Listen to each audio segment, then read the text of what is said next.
Meanwhile, in other ABC news, young Jimmy Kimmel's coming back to television.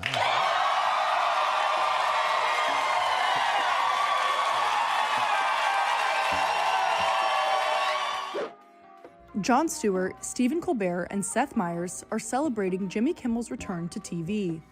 On September 22nd, the Walt Disney Company announced in a statement that after having thoughtful conversations with Jimmy, the decision was reached to bring back Jimmy Kimmel Live on Tuesday, following the show's suspension over comments the comedian made about the man accused of fatally shooting Charlie Kirk.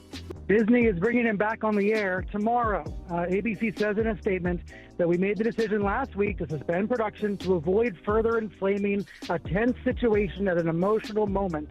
But now, after having thoughtful conversations with Jimmy, the ABC says we reached the decision to return the show on Tuesday.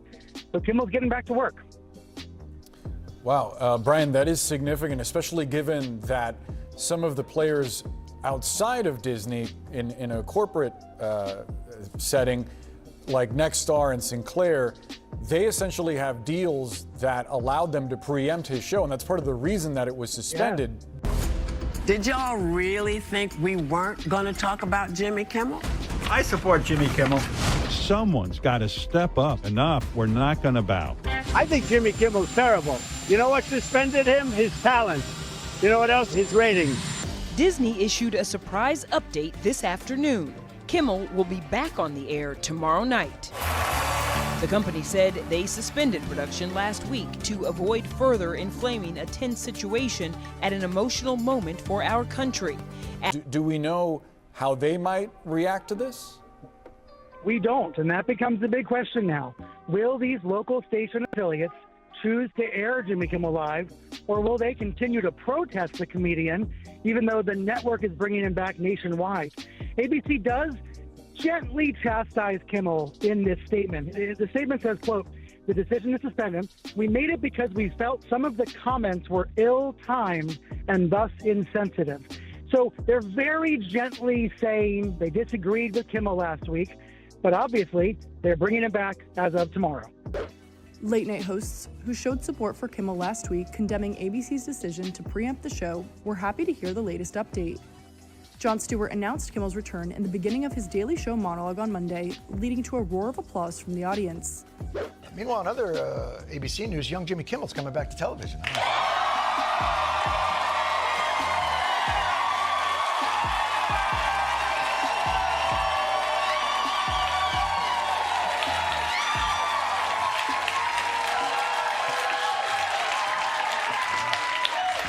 Adding they thought some of Jimmy's comments were ill-timed and insensitive.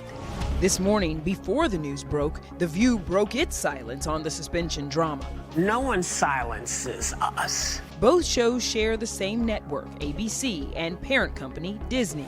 The government cannot apply pressure to force someone to be silenced. Disney has done it again, and this time the fallout is so much bigger than just late-night television. Yes, Jimmy Kimmel's suspension is the headline that everyone already knows about, but here's the latest update. The Avengers themselves, Chris Evans, Scarlett Johansson, Mark Ruffalo, even Robert Downey Jr., are publicly revolting against Disney. Think about that. The very actors who built Marvel into a billion-dollar empire are now branding their own studio as the enemy.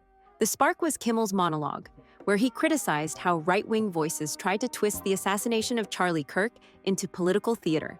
Within hours, FCC Chair Brendan Carr was threatening ABC affiliates, warning them to act or face consequences.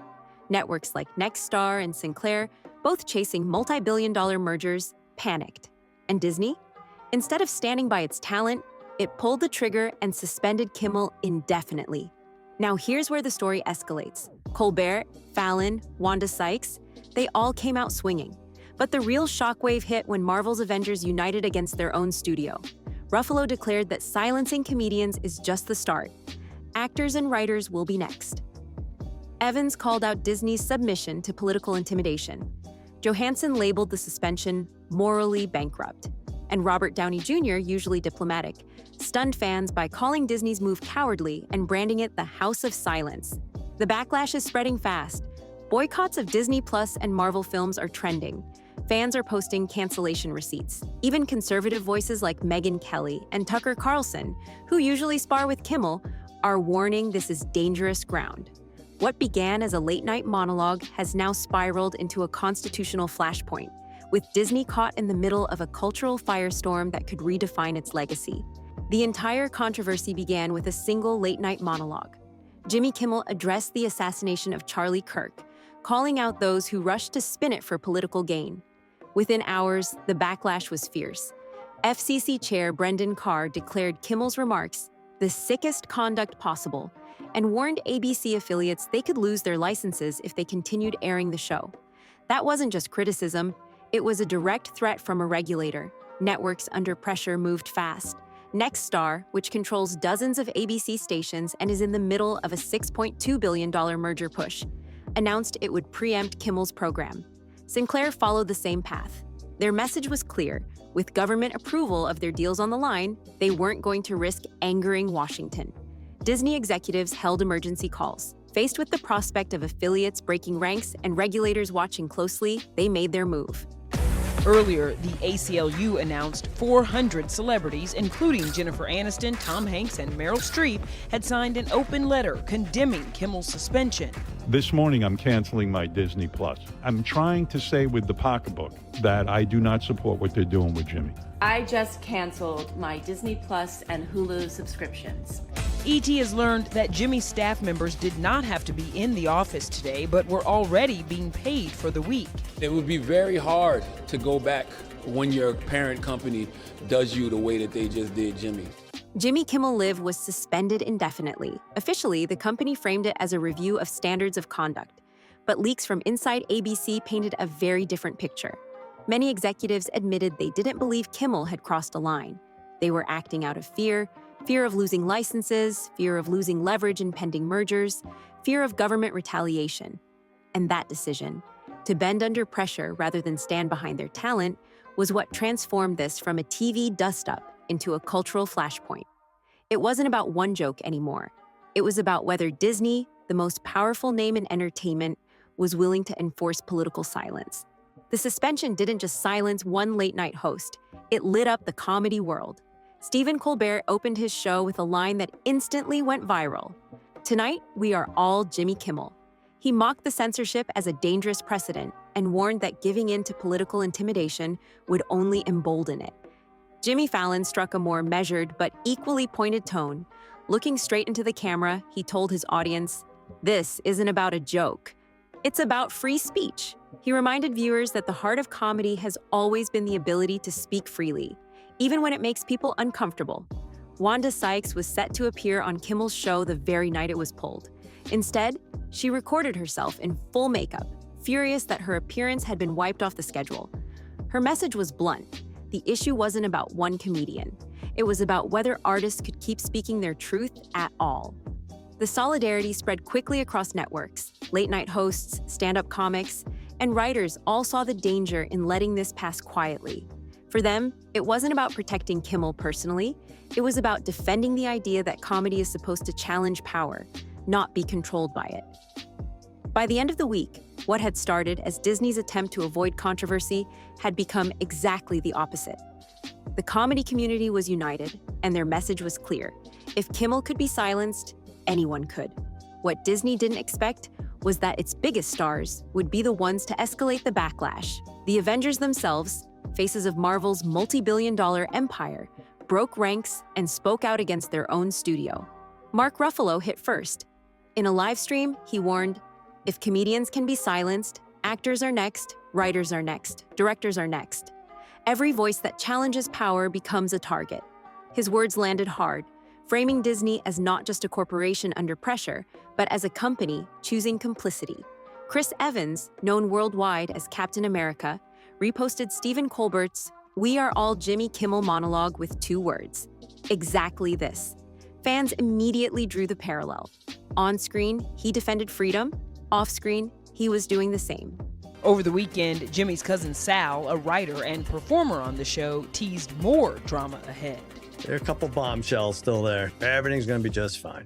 The president, meanwhile, has been on an anti-Kimmel media blitz. At the White House, He was terrible. on Air Force One, He's got no talent, and he's got no ratings. and at yesterday's memorial for Charlie Kirk. The same commentators who this week are screaming fascism were implying that Charlie Kirk deserved what happened to him. He didn't say anything that nobody else didn't say. I think he'll be back on the air.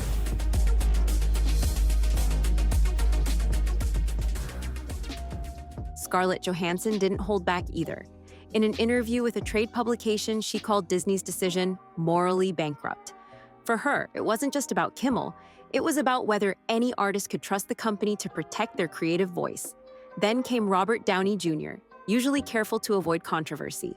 This time, he stunned everyone, labeling the move a grotesque betrayal and later dubbing Disney the House of Silence.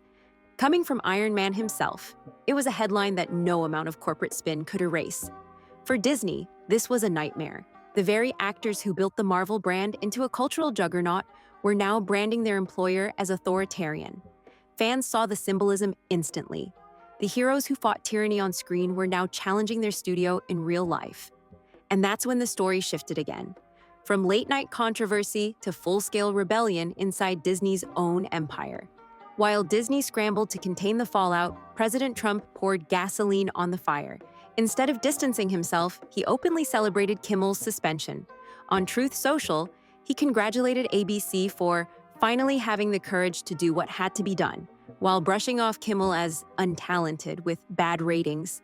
But his comments didn't stop there. At rallies, Trump pushed further, demanding that NBC cancel Stephen Colbert and Jimmy Fallon next. He even named Seth Meyers, warning networks that comedians who mock him should be taken off the air. The idea of a sitting president acting like a cultural censor shocked even his own allies. The White House issued its own statement, branding Kimmel a sick entertainer and framing his removal as a win for America. The contradiction was obvious. If Kimmel was irrelevant, why was the administration spending so much time celebrating his absence? The effect was immediate. Trump's victory lap gave fuel to critics who argued this was never about broadcast standards at all. It was about political pressure. And it reinforced the perception that Disney wasn't acting independently. It was acting under direct threat from Washington. Even some conservative voices began to hesitate. Tucker Carlson, usually in lockstep with Trump, warned on his show that silencing satire is an attack on the soul of democracy. Megyn Kelly told her audience that Republicans are supposed to defend free speech, not police it. Those cracks within conservative media only made Disney's position look weaker, as if it had chosen the worst possible side, compliance over principle. And while politicians fought over the narrative, the public response was turning into something Disney had no control over. Once the suspension was official, the public response spread like wildfire. Hashtags surged across social media. Hashtag stand with Kimmel, hashtag cancel Disney, and hashtag boycott Marvel. Fans weren't just tweeting, they were posting screenshots of their canceled Disney Plus subscriptions, tagging the company with messages like, "Until Kimmel is back, you don't get my money." The boycott calls gained traction quickly. Clips urging people to stop buying Marvel tickets or visiting Disney parks racked up millions of views on TikTok and X. The message was simple. If Disney caves to political intimidation, then consumers will turn their backs on Disney's brand of magic. Inside Hollywood, the anger was just as sharp. Writers Guild members warned this was a dangerous precedent, one that could silence any creative voice at the first sign of political pressure. Industry insiders whispered that top talent was already second-guessing whether to sign future deals with Disney. The fear was clear. No one wanted to be the next target of government-driven censorship, and the leaks only fueled the outrage. ABC executives quietly admitted that they didn't think Kimmel had violated any editorial standards. The suspension wasn't about protecting audiences. It was about protecting business interests, like FCC licenses and merger approvals. And we don't know, obviously, all of the considerations that went into this, Brian. But I would say leaders, obviously, at ABC and Disney have had the benefit of a few days of feedback. Yeah. Including from Disney employees who were very disturbed, including from Hollywood stars and showrunners, the kind of people Disney wants to work with, and from free speech groups, politicians, even some Republican politicians like Ted Cruz. We know the condemnation of Disney has been widespread. For many, that was proof that Disney wasn't defending values at all. It was acting out of fear. That revelation turned the boycott into more than a protest. It became a statement. Audiences and artists were no longer willing to let one of the world's most powerful entertainment companies enforce political silence. As the controversy deepened, something unexpected began to happen. Even some of Trump's usual allies started to break ranks over the censorship issue. Megyn Kelly, no fan of Kimmel politically, told her audience that Republicans had built their identity around defending free speech, not restricting it. By celebrating Disney's suspension of a critic, she argued, the party was betraying its own principles. Tucker Carlson went further. Known for his sharp attacks on late-night comedians, even he warned that silencing satire was a dangerous path. If satire is censored, he told viewers, then nothing is off-limits. Today it's Jimmy Kimmel, tomorrow it's anyone who questions power. And once that door opens, it won't close. That warning resonated. For conservatives who had cheered the suspension, it was a reminder that the same tactics used against Kimmel could just as easily be turned against their own voices. The contradiction was glaring. Critics who normally sparred with Kimmel were now defending his right to speak, not out of loyalty, but out of self-preservation. This fracture inside conservative media created an even bigger problem for Disney. If both Kimmel's allies and his political opponents were calling the suspension censorship, then Disney had effectively alienated everyone. Instead of neutralizing the controversy, it stood exposed as the company willing to bend whichever way political winds blew. And while conservative commentators argued about the implications, the Avengers stars were only getting louder, pushing Disney's crisis into a whole new phase. If Disney thought the initial backlash from its Marvel stars would fade, it was wrong. The Avengers only grew louder. Mark Ruffalo, already the most outspoken, streamed another video declaring, "The regime wants silence, but silence is complicity. Disney is complicit." His words ricocheted across platforms, framing the company as a willing enforcer of censorship.